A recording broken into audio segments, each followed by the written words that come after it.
Yeah, I've been fixing my own computer since 1990. It's all about speed. 2.5 gig is speed of about 2,500 million bytes a second. That's speed for you. Anyway, if it says duo CPU, it means two CPU chips in the box. Faster, better, eh? The programs we use always get bigger each year with lots of bells and whistles that we don't really need. So you're forced to, every few years, to buy a faster computer to keep up with the bigger, more complex programs and games. Like a dog chasing its tails. You turn on the computer, it looks at the BIOS chip, which is programmable by you. When you run it up by touching delete or something else, it starts up. When it starts up, it tells it such things as what type of hard drive it has and floppy or CD-ROM, etc. This can be done automatically by the smarter computer nowadays. In the early days, you had to tell it what it had, but now it knows. The old early 10 megabyte hard disk was about £5 weight and boat anchor size and made a good boat anchor, but you could store several Bibles on the platters electronically, like we recorded on a cassette tape and stuff like that. So there you go. You've got to watch out if your battery dies, replace it, because it'll forget who it is and it'll want to run setup all the time, and it's just a little silver battery on the board generally that you need to replace. So what's that? Yeah. Anyway, the CPU, she's on the main board. She's a square black looking job with metal heat sinks and lots of metal to transfer heat away from the CPU. It's usually got a fan on top for cooling. It sits in the middle of the main board. That's what the CPU looks like. It looks for memory to run the programs. If it's not seated properly, the memory chip will stop the computer. It seems dead sometimes, black screen. If you carefully reseat the long memory chip, first discharge yourself on the metal box in the back of the computer. Better safe than sorry. Otherwise you might burn your memory chip out, eh? Yeah. Make sure the levers on each end are locked in after you put the chip in. The computer might start, perhaps. Do you hear noises as it checks all the bits and pieces on the board and connected to it, so maybe it'll run. And you can now want to write your life story. Good. As you type text into a page of Microsoft Word, and before you save it, it's stored in the temporary memory, the long memory chip we talked about just now.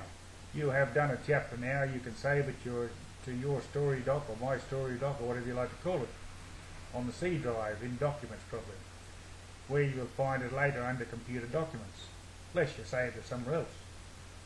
Watch where you are saving it when you save it. Whatever the text comes up as you save it, it'll show you the directory, the path, whatever, and that's where you'll find it next time. If you haven't saved it, it won't be saved, so you won't have it. Yeah.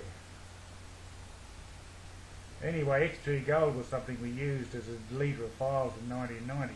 You could get rid of files because you're always trying to make room back then, but that was then. Things have changed, eh? You had to watch the on-off switch, which probably would have 240 volts, usually just inside the case behind the switch. That's the only real dangerous place in the box. If you're not being a bit careful, you just got to watch to see that the on-off switch at the back is insulated, and if it's not, well, you might have a touch of 240 volts there. So be careful of that. Anyway, the C drive is where you find most things on board the computer, programs, etc. D might be the CD player, but it might not.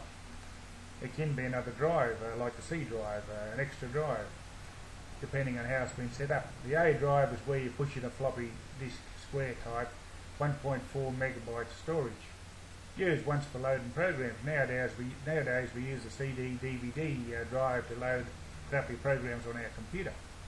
Also write backups for our wanted files to the writable types of DVD. So in DOS, don't worry about the DOS, he's long gone.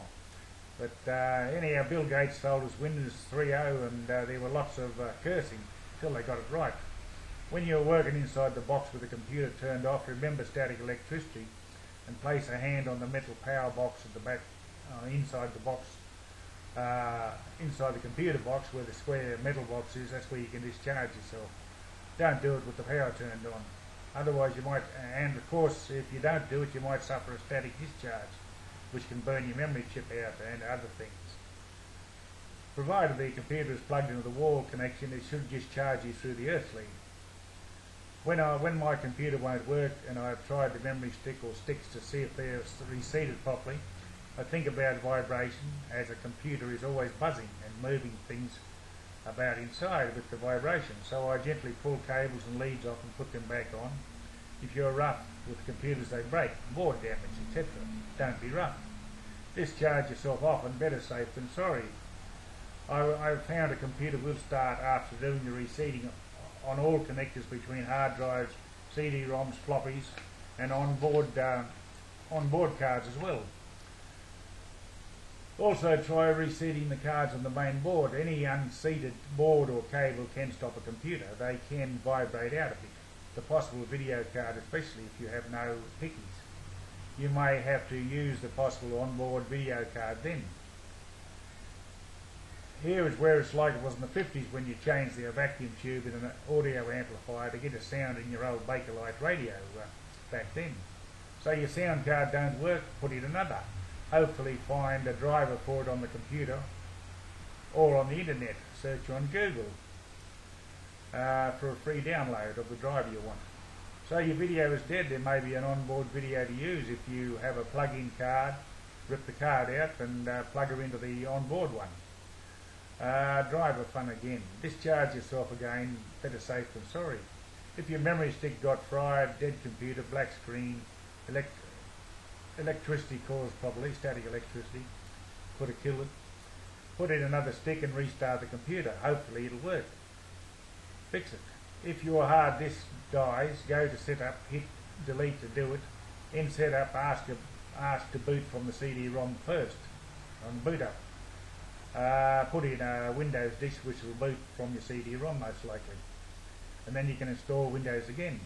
Of course you may lose some of your story files on C drive, but that's why you burn copies of them to DVD or CD, so you have a copy of your story files, text, etc.